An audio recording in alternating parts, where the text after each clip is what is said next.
April 9ರಂದು Bagalkot ಕ್ಷೇತ್ರ ಮತ್ತು ದಾವಣಗೆರೆಯ ದಕ್ಷಿಣ ಕ್ಷೇತ್ರದ ಬೈ ಎಲೆಕ್ಷನ್ ಇದೆ. ಈ ಬೈ ಎಲೆಕ್ಷನ್ ಬಗ್ಗೆ ಗೃಹ ಸಚಿವ ಡಾಕ್ಟರ್ ಜಿ ಪರಮೇಶ್ವರ್ ಹೇಳಿಕೆ ನೀಡಿದ್ದಾರೆ. ಏಪ್ರಿಲ್ 9ರಂದು ಬಾಗಲಕೋಟೆಯ ಕ್ಷೇತ್ರ ಮತ್ತು ದಾವಣಗೆರೆಯ ದಕ್ಷಿಣ ಕ್ಷೇತ್ರ ಈ ಎರಡೂ ಕ್ಷೇತ್ರದ ಬೈ ಎಲೆಕ್ಷನ್ ಇದೆ. ಈ ಬೈ ಎಲೆಕ್ಷನ್ ಬಗ್ಗೆ ಗೃಹ ಸಚಿವ ಡಾಕ್ಟರ್ ಜಿ ಪರಮೇಶ್ವರ್ ಹೇಳಿಕೆಯನ್ನ ಕೊಟ್ಟಿದ್ದಾರೆ. ಎರಡೂ ಕ್ಷೇತ್ರದ ಉಪಚುನಾವಣೆಯ ಪ್ರಚಾರ ಚೆನ್ನಾಗಿ ಆಗಿದೆ. ನಾನು ಕೂಡ ಹೋಗಿ ಬಂದಿದ್ದೇನೆ. ಸಿಎಂ ಅಲ್ಲೇ ಇದ್ದಾರೆ. ಚುನಾವಣೆ ಅಂದ್ರೆ ಟಫ್ ಇದ್ದೇ ಇರುತ್ತೆ ಅಂತ ಪರಮೇಶ್ವರ್ ಅವರು ಹೇಳಿಕೆಯನ್ನ ಕೊಟ್ಟಿರುವಂತದ್ದು.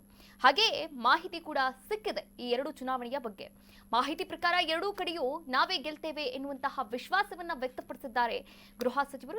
ಈ ಕುರಿತಂತೆ ಏನ್ ಮಾತನಾಡಿದ್ದಾರೆ ನೋಡ್ಕೊಂಡು ಬರೋಣ. ನಾನು ಹೋಗಿ ಬಂದಿದ್ದೀನಿ. ಮತ್ತೆ ತಿರುಗಿ ಇವತ್ತು ಏನು ಹೋಗ್ತಾ ಇಲ್ಲ. ಮುಖ್ಯಮಂತ್ರಿಗಳು ಅಲ್ಲೇ ಇದ್ದಾರೆ ಬಾಗಲಕೋಟೆಯಲ್ಲಿ. ಬಾಗಲಕೋಟೆ ಟಫ್ ಅನ್ನುವಂಥದ್ದು ವರದಿಗಳು ಬರ್ತಾ ಇದೆ ಕಾಂಗ್ರೆಸ್. ಎಲೆಕ್ಷನ್ ಅಂದ್ರೇನೆ ಟಫ್, ಅದನ್ನ ಗೆದ್ಕೊಂಡು ಬರೋದೇ ಅಲ್ವಾ. ಸೊ ಎರಡೂ ಕ್ಷೇತ್ರದಲ್ಲಿ ನಾವು ಗೆದ್ದಿದ್ದೇವೆ.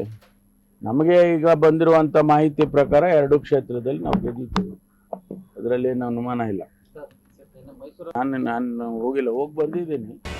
ಕರ್ನಾಟಕ ನ್ಯೂಸ್ ಬೀಟ್ ಫಾಲೋ ಮಾಡಿ, ಸಬ್ಸ್ಕ್ರೈಬ್ ಮಾಡಿ.